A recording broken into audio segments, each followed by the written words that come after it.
Very few people in the world talk about this. Very few people in the world know about what this is, and very few people in the world have the guts to do it.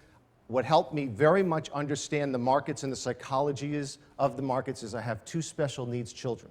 My first son was born in 1991, who's mentally disabled, and I had to learn how to work with him and what he was thinking and reacting to in his environment. That helped me understand what moves markets. The Federal Reserve should be abolished.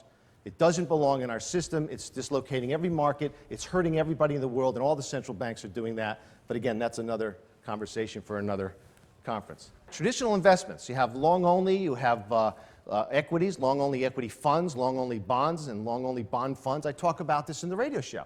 This is what we're trained for. Yeah, the last 25 years, anybody's a genius. Okay, what's going to happen when that turns? The markets have been around for over 200 years here in the United States and 400 plus years over in Europe.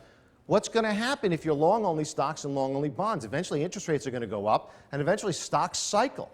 So what do you do? Now, are you really diversified? If you're in these funds and you're long-only the market, you have small cap, mid cap, large cap, got emerging markets, sector funds, and people come to me, oh, I'm completely diversified. I said, you're not diversified.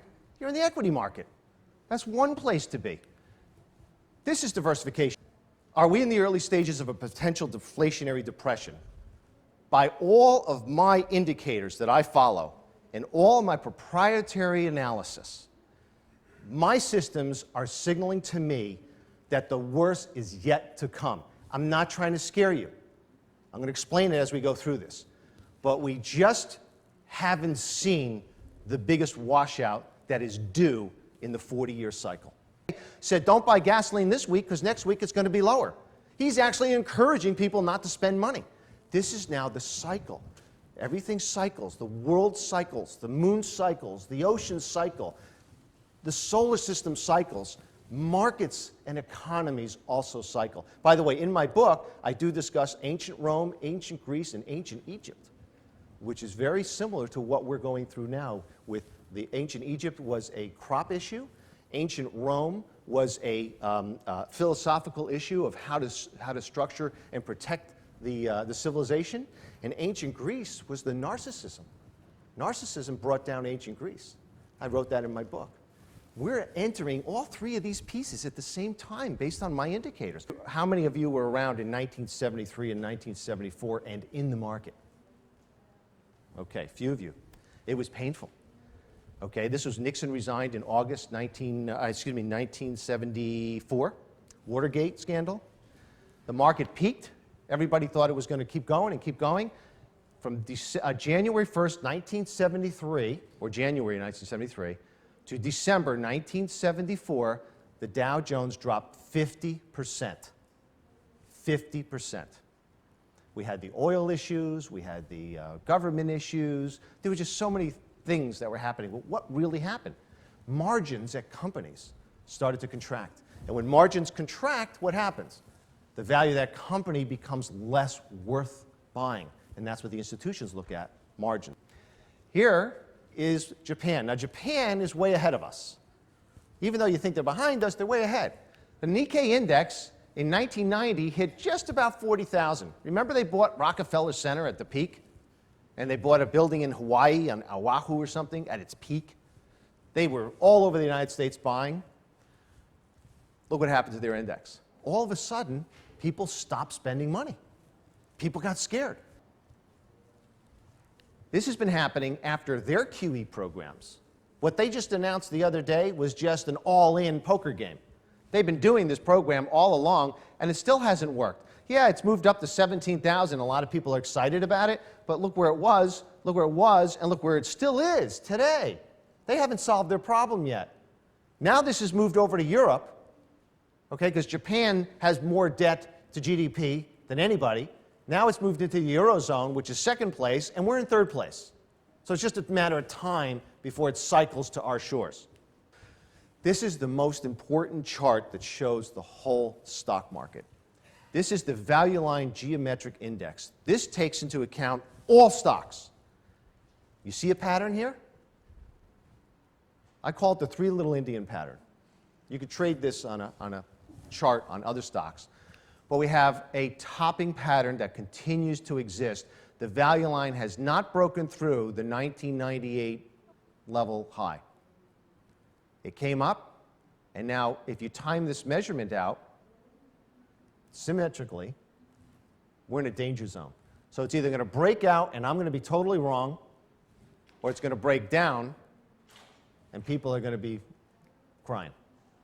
That's what's going on internally. You won't see this in the Wall Street Journal. You won't see this in the news. How many of you are trading crude oil?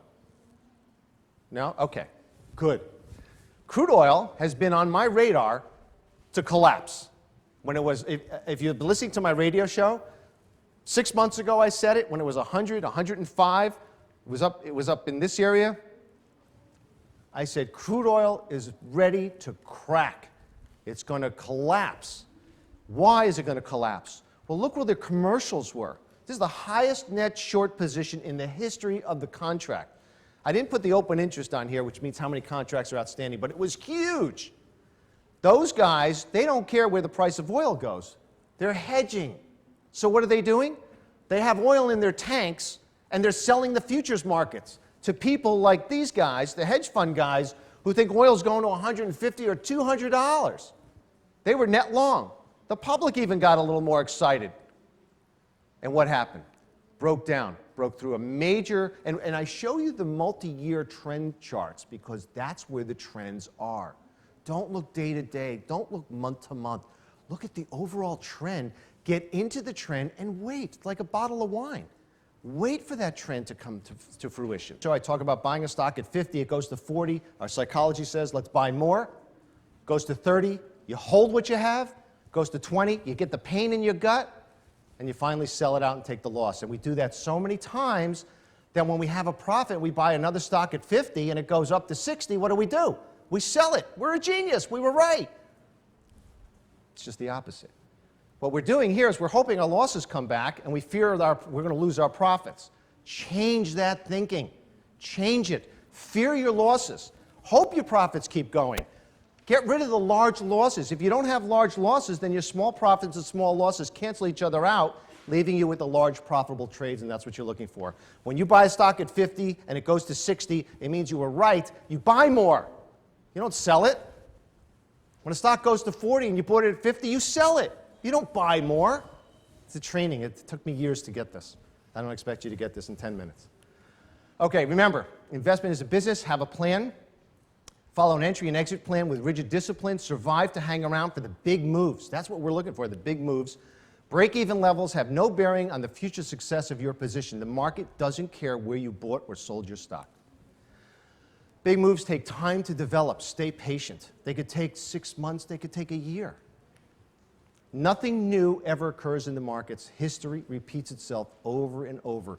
Fear and greed move prices. Thank you.